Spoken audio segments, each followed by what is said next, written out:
Opa! Meu nome é Manuel e sejam bem-vindos ao Budgetório. E para hoje temos o vídeo das melhores cartas budget para os 99 de Modern Horizons 3, a mais nova coleção de Magic: The Gathering. E a premissa aqui é simples, a Wizards lança coleções demais, e sinceramente é difícil de acompanhar tudo, mas eu estou aqui para te contar quais são as cartas de MH3 que eu achei mais impactantes e que não custam a fortuna. E assim você pode se inteirar da coisa toda. E é claro, essa lista é baseada no que eu considero como carta boa, então sintam-se livres para comentar abaixo quais cartas vocês gostaram mais. Porém, antes de começarmos, eu gostaria de lembrar a todos que o Budgetório está no Apoia-se, e com apenas R$5 por mês você acessa o nosso grupo de WhatsApp para conversar sobre Magic, e com outros valores de apoio você ainda pode sugerir temas de vídeo e ter o seu deck analisado por mim. Além de que a gente já está organizando mesões de Spell Table entre a galera do grupo. Isso tudo e muito mais no apoia.c/budgetório-cmd. E não menos importante, eu quero lembrar a todos que o Budgetório está fechado com a 3D Universe, uma loja BR que está vendendo deckbox customizáveis feitas com impressão 3D no precinho para você manter as suas cartas protegidas e lindíssimas. Disponíveis em várias cores e tamanhos, como normal ou grande para maior proteção, a box deles tem esse design inteligente que te permite mostrar qual é o deck guardado dentro dela. Além de que você pode customizar a sua box inserindo imagens personalizadas nas laterais, como as guildas de Magic, dentre outras. É só entrar em contato com a loja que eles te guiam no processo de escolher a imagem ideal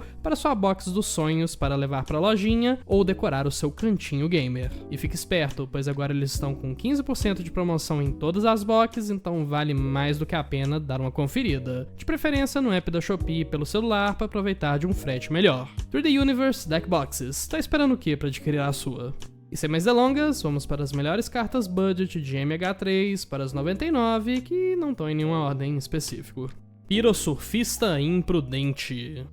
Uma criatura humano batedor 2/2 por um mana qualquer e um vermelho, que possui as seguintes habilidades: ímpeto e também aterragem. Toda vez que um terreno entra no campo de batalha sob seu controle, Pirosurfista Imprudente ganha grito de guerra até o final do turno. Ou seja, toda vez que essa criatura ataca, cada outra criatura atacante também recebe +1/+0 até o fim do turno, e cada ocorrência de grito de guerra é desencadeada separadamente. Começando forte aqui, nós já temos uma figurinha que eu imagino que vai virar staple em alguns decks, pois eu não sei se vocês sabem, mas aterragem é uma estratégia forte e popular, o que acaba levando a aumento significativo de muitas das cartas que rodam nesses decks, por uma questão simples de oferta e demanda. E por conta disso, nós temos que algumas das melhores cartas para finalizar jogos nessa estratégia ficam muito longe daquilo do que cabe no bolso de um jogador budget, como por exemplo acontece no caso do Moralg Fúria de Akun, que já lançou em 2020 super caro e mesmo depois de abaixar o preço continua caro, ou até mesmo no caso da carta Enxame de Cascudos, que é da mesma coleção, porém essa aqui já custou 40, 20, 30 e agora R$10. Ou seja, se ele fica um prazinho que seja sem reprint, o preço já começa a subir bastante.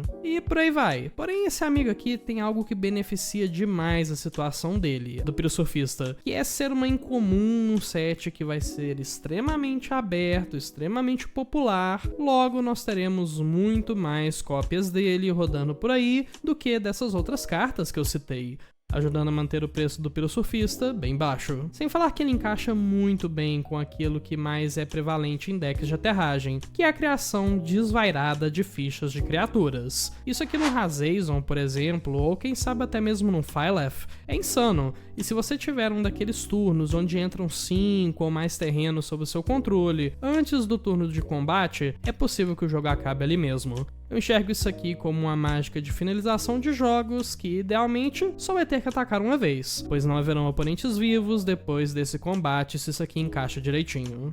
Vórtice Monstruoso. Encantamento por 3 manas e uma verde, que possui a seguinte habilidade: toda vez que você conjurar uma mágica de criatura com poder igual ou superior a 5, descubra X, sendo X o valor de mana daquela mágica. E aí a carta te lembra que para descobrir, você exila cards do topo do seu grimório até exilar um card não de terreno com valor de mana igual ou inferior ao valor de X. Conjure sem pagar o custo de mana ou coloque-o na sua mão. Coloque o restante no fundo do grimório em ordem aleatória. Essa aqui é uma cartinha que me intrigou de início, pois por mais incrível que pareça, se parece incrível de qualquer forma, eu não gostei dessa carta. E a minha lógica pra isso era a seguinte: por 4 manas você pode conjurar um Projeto Guardião, ou um Sussurrador de Feras, que é mais barato, e sempre comprar um card quando você conjura qualquer criatura, em vez de só desencadear o efeito com criaturas de poder 5 ou maior. E como isso aqui descobre, você jamais vai tirar terrenos disso aqui, pois a habilidade especifica que não dá pra colocar terrenos na sua mão, o que pode ser uma grande desvantagem. Porém, o que me fez mudar de ideia sobre essa carta foi justamente porque ela tem, entre aspas, um peguinha, que é o fato da habilidade de descobrir conjurar a carta exilada. Logo, se você exila uma criatura que desencadeia também o efeito do vórtice, você continua fazendo bicho atrás de bicho. E assim, quando você tem decks tipo Maelstrom Wanderer, Emote, etc., que já querem conjurar coisas de graça e tão atolado de bicho grande, de caramunhão, que vai desencadear isso aqui, é meio difícil não se apaixonar pelo vórtice monstruoso e a sua vantagem de cartas atrelada à vantagem de mana. Pets que reciclam.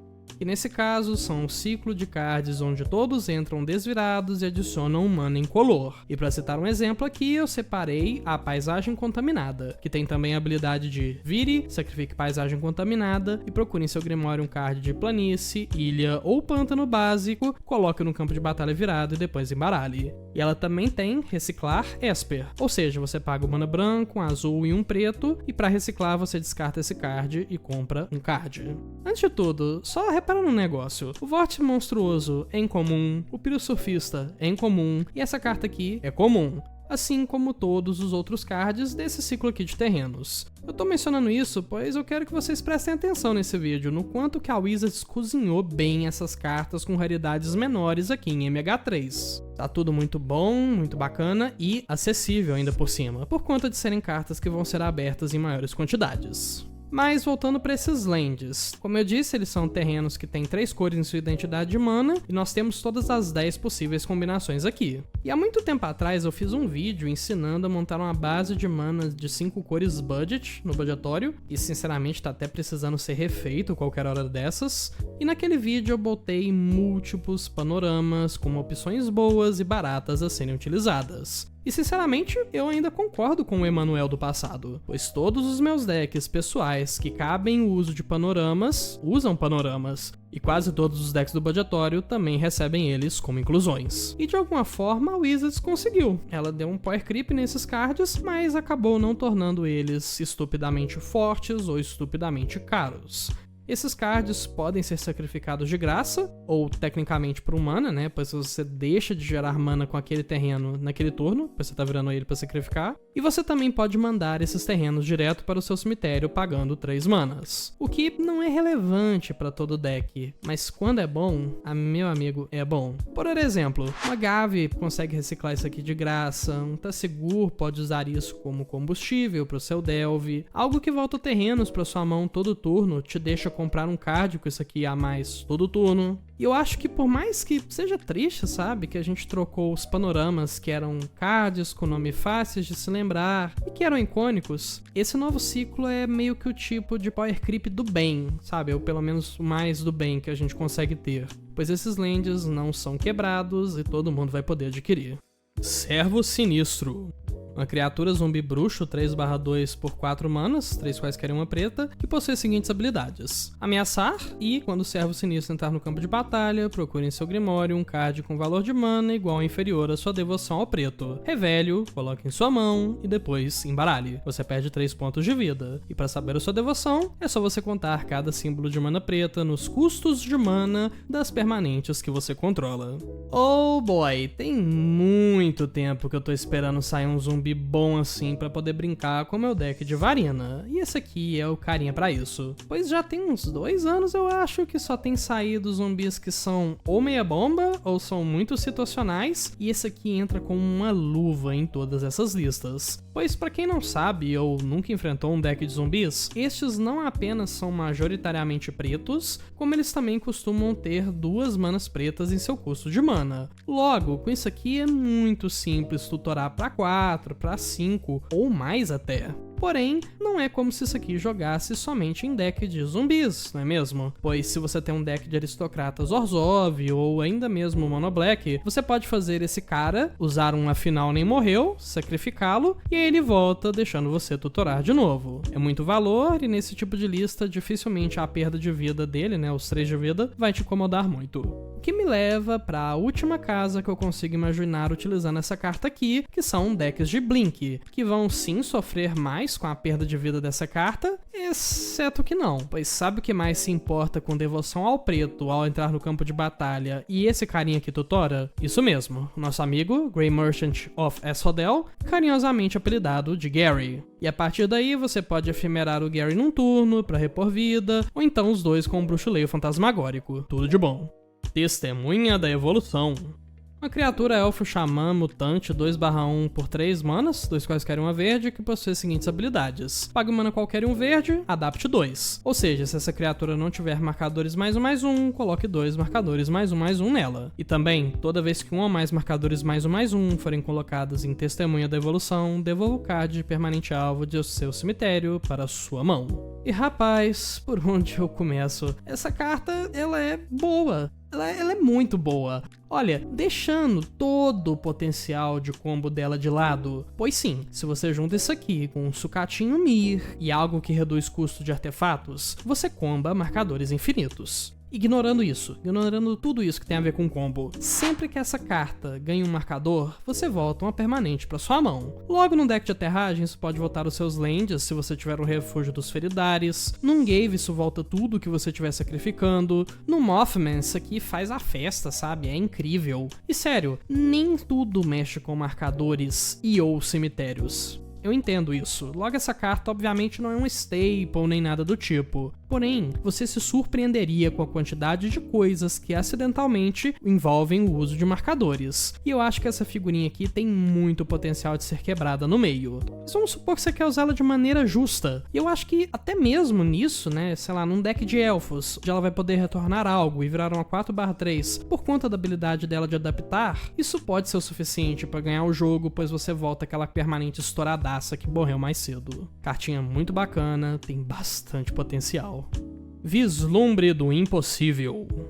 Um feitiço por 2 manas qualquer um vermelho que diz: exila os 3 cards do topo do seu grimório. Você pode jogar esses cards neste turno. No início da sua próxima etapa final, se qualquer um desses cards permanecer exilado, coloque-o em seu cemitério e depois crie uma ficha de criatura Prole Eldrazi incolor 0/1 por cada card colocado em seu cemitério dessa forma. Aquelas fichas têm, sacrifica essa criatura e adicione um mana incolor. Já tem um tempo que a Wizards tem investido em dar compra de cards pro vermelho, seja utilizando aquelas mágicas onde você descarta como custo e você geralmente vai querer copiar a mágica para poder encher a sua mão, ou mais classicamente utilizando o exílio para conjurar mágicas, como tá acontecendo aqui. Porém, outro movimento que tem aparecido muito na cor são esses efeitos que adicionam mana à sua compra de cards, como é no caso de cartas como Pilhagem do Pirata, que descarta, compra e cria tesouros. Essa carta aqui tem um pouco disso, com os Eldrazi, e eu realmente gosto da iniciativa, pois a gente só ganha o mana aqui se a gente não utilizar todas as cartas, e esse mana ainda por cima é incolor. Logo, eu acho que cartas feitas desse jeito aqui, né, criando as proles, são por natureza mais saudáveis pro Magic como um todo do que, sei lá, a vontade de Jeska, que te dá uma compra de impulso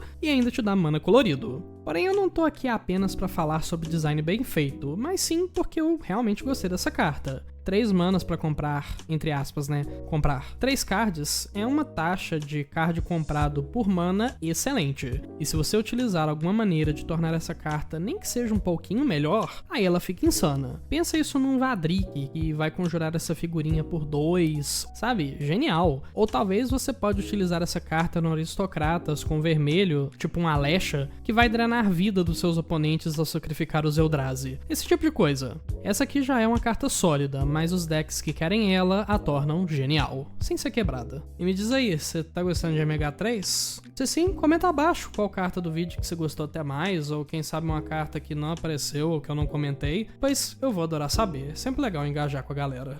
Aprendiz de Marionete.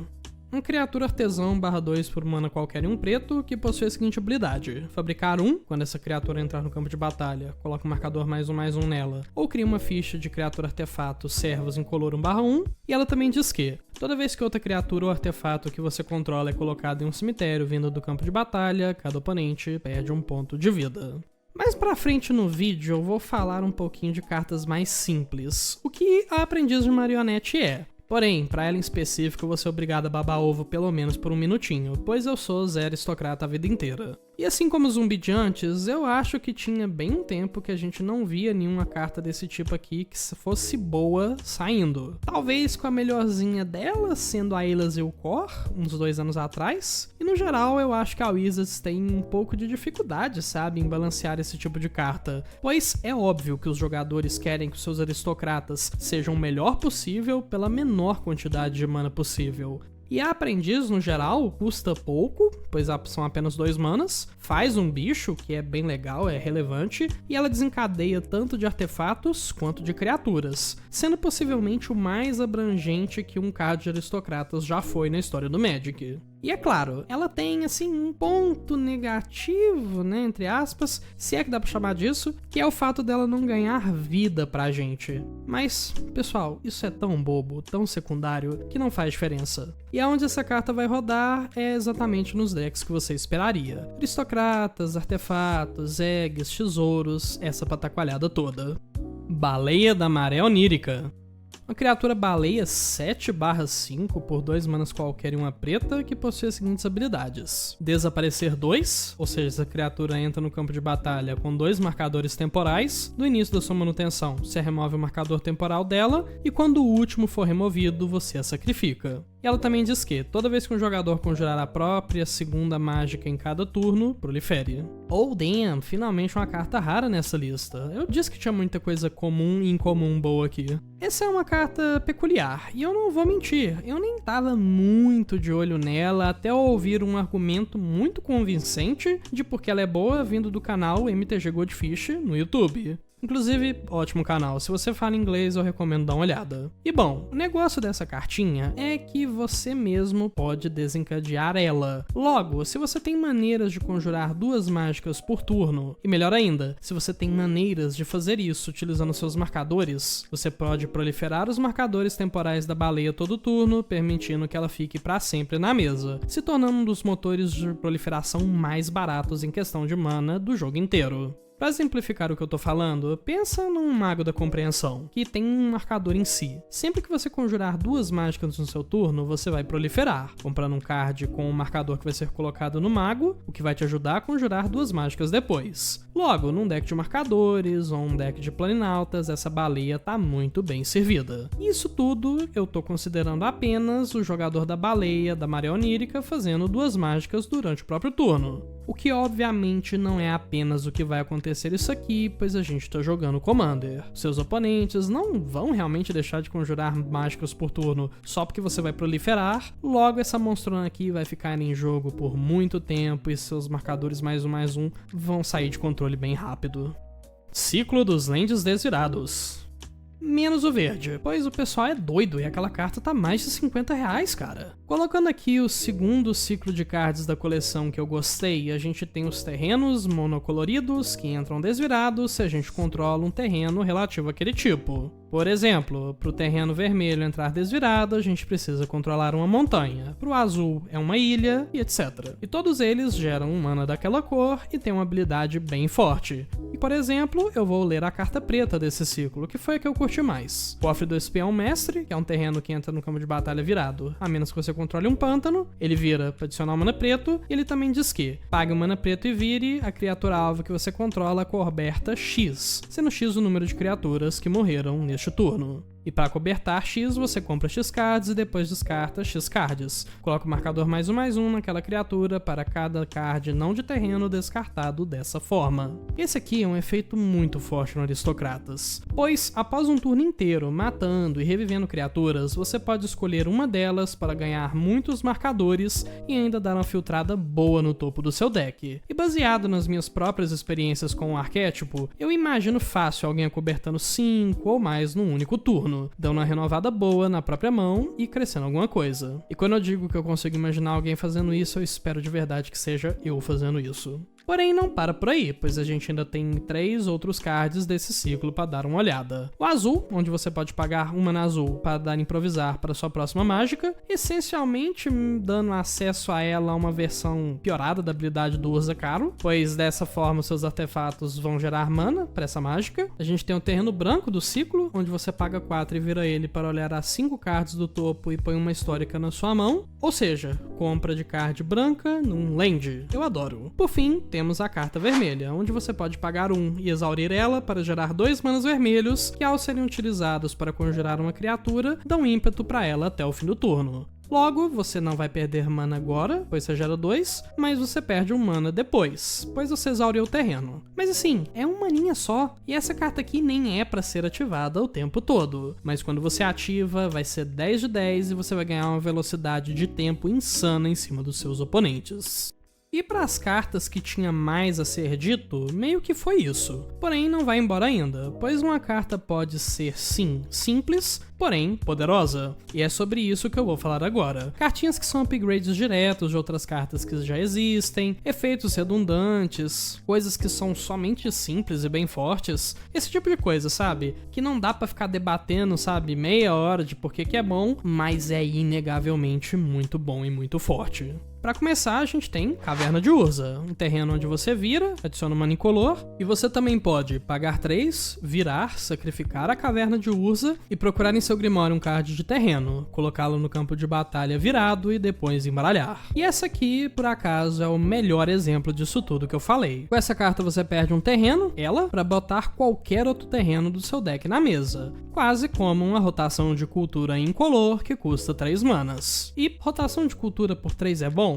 Olha, sinceramente sim, ainda mais quando decks não verdes têm acesso a esse efeito. Algo que daria pra discutir mais são quais terrenos você pode buscar com ela, mas a gente sabe, esse tipo de coisa vai desde Fortaleza da Cabala pra gerar mana preto, até Abismo Glacial pra travar o combate até o fim dos tempos. Temos o ciclo das MDFCs, que é onde eu faço meu momento jabá, pois eu já falei delas em outro vídeo. E se você não viu, você deveria ver, link na descrição ou no cantinho do vídeo se eu lembrar de colocar ele ali. Mas, jabá à parte, essas são as melhores cartas baratas que já saíram em muito tempo, justamente pela flexibilidade que elas oferecem, e eu não poderia, de maneira alguma, deixar de mencioná-las nesse vídeo. A única que tá cara é aquela do Estupor, azul, ela tá meio fora de mão, mas eu acho que o resto ainda dá pra dar uma olhada e tem muita coisa boa. Sombra de Leão, uma aura por 2 manas verdes que encanta a criatura modificada, e aí você lembra, né, que os equipamentos, as auras que o seu controlador controla e os marcadores são modificações, e a criatura encantada recebe +3/+3, tem vigilância e alcance e armadura de sombra, que é a habilidade que diz que se a criatura encantada seria destruída, em vez disso você remove todo o dano e destrói essa aura. Gente, a armadura de sombra é uma proteção que só não é perfeita pois dá pra sair do campo sem ser morrendo. E esse é exatamente o tipo de proteção que você quer num deck de auras, vindo junto com um crescimento bom e habilidades relevantes. E é só eu essa carta tem uma vibe meio Auréola Matutina.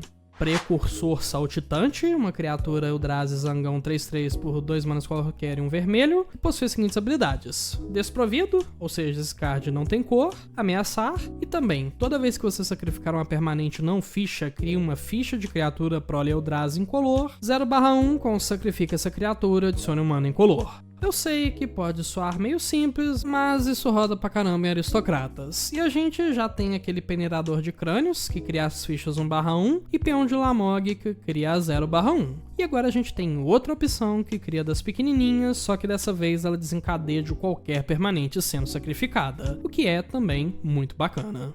Porteiro Fundente, uma criatura artefato golem 2/3 por 2 manas quaisquer e um vermelho, que possui a seguinte habilidade, que diz que, toda vez que outra criatura entra no campo de batalha sob seu controle, Porteiro Fundente causa 1 ponto de dano a cada oponente. E também desenterrar por 1 mana vermelho, que significa que você devolve esse card do seu cemitério ao campo de batalha, ele ganha ímpeto e exile no início da próxima etapa final ou se ele for deixar o campo de batalha. E use desenterrar somente como feitiço. Essa é literalmente uma outra opção para a carta Tremores de Impacto ou Orador Incendiário. E eu adoro Tremores de Impacto e Orador Incendiário, pois eu sou um jogador safado de fichinha.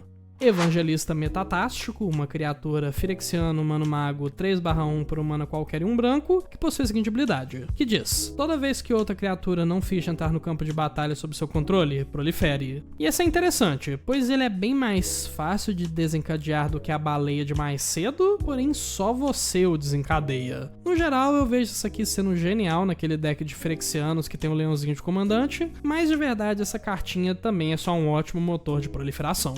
Saqueador Amaldiçoado, uma criatura zumbi guerreiro 2/1 por humano qualquer e um preto, que possui a seguinte habilidade. Quando o Saqueador Amaldiçoado entra no campo de batalha, cada jogador sacrifica uma criatura não ficha. E se o seu deck usa Saqueador Saco de Carne, eu recomendo trocar por essa carta aqui. Não só pois a própria Saqueador já era uma carta meio power creepada, meio ultrapassada, mas porque esse aqui é literalmente zumbi também. Então entra muito bem em deck de Varina, Wilhelt, essas coisas.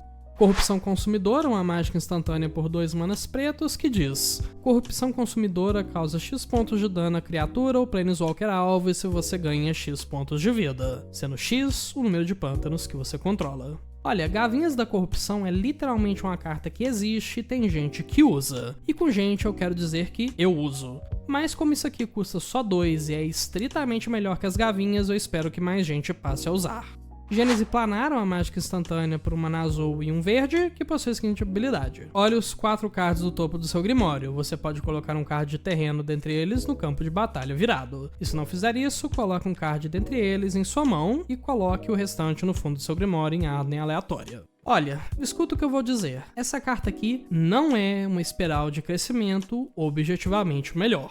Mas rapaz, parece bastante. Com alguma frequência eu uso a espiral para procurar um segundo terreno do topo do meu deck, e essa carta aqui procura por isso melhor ainda. Bota no Calamax, que é sucesso.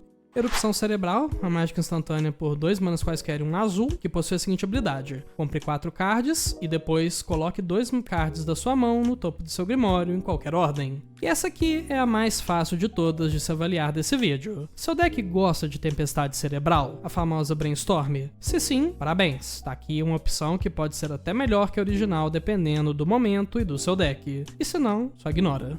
Treinador Cauda Dourada, uma criatura raposa samurai 1/3 por um mana qualquer, um branco e um verde, e diz: as mágicas de aura e equipamento que você conjura custam X a menos para serem conjuradas, sendo X o poder de Treinador Cauda Dourada. E ele também diz que toda vez que Treinador Cauda Dourada ataca, as outras criaturas modificadas que você controla recebem mais X até o fim do turno, sendo X o poder de Treinador Cauda Dourada. Essa aqui é uma carta interessante, pois eu já utilizei e vejo muita gente utilizando a Danita Capachena em decks de auras e equipamentos. E por padrão esse bicho reduz custos tanto quanto ela. Porém ele não tem tantas palavras-chave quanto ela, o que pode ser um problema. Vale o teste na minha opinião, apesar de que ele não deve entrar tanto em decks de equipamentos assim por conta do custo verde para conjurar. Guardiões dos Esquecidos, uma criatura elefante guerreiro 4/4 por 3 manas quaisquer e um branco, que possui a seguinte habilidade: Vigilância, e também toda vez que uma criatura modificada que você controla morrer, manifeste o card do topo do seu Grimório. Eu gosto disso aqui em decks de marcadores, principalmente, pois você passa a ter, sabe, tipo que uma apólice de seguro contra globais, te devolvendo várias criaturas 2/2 que estão prontas para receber mais marcadores. Mas ela não é de se jogar fora em decks de auras e equipamentos também.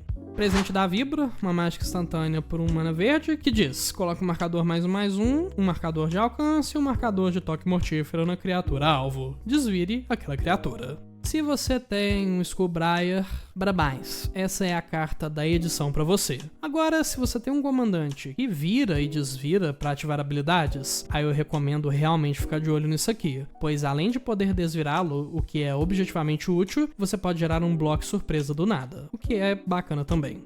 Condor Arconexo, uma criatura artefato ave 0/0 por 2 manas quaisquer e 2 pretos, que diz: voar, modular 3, ou seja, essa criatura entra no campo de batalha com 3 marcadores +1/+1, e quando ela morre você pode colocar os seus marcadores +1/+1 na criatura artefato alvo. E ela também diz: toda vez que outro artefato entra no campo de batalha sob seu controle, a criatura alvo que o oponente controla recebe -1/-1 até o final do turno. E pra última carta, por fim, eu quero dizer que roda no Prosper, roda na Ognis, roda em tudo quanto é deck de tesouro, meu Deus do céu, essa carta. Mas é forte, viu? Eu sei que eu posso estar cansado depois de o quê? Meia hora de vídeo, mas não deixe se parecer que a carta é torta ou que ela é fraquinha, pois às vezes dando assim, -2, -2, 3, 4, todo turno seu pra alguma coisa, essa carta pode se tornar simplesmente o pior pesadelo dos seus oponentes que estão de combo e precisam manter algo vivo, ou que estão jogando assim de bichinho. Essa carta aqui é pedrada, um motor de remoção fantástico.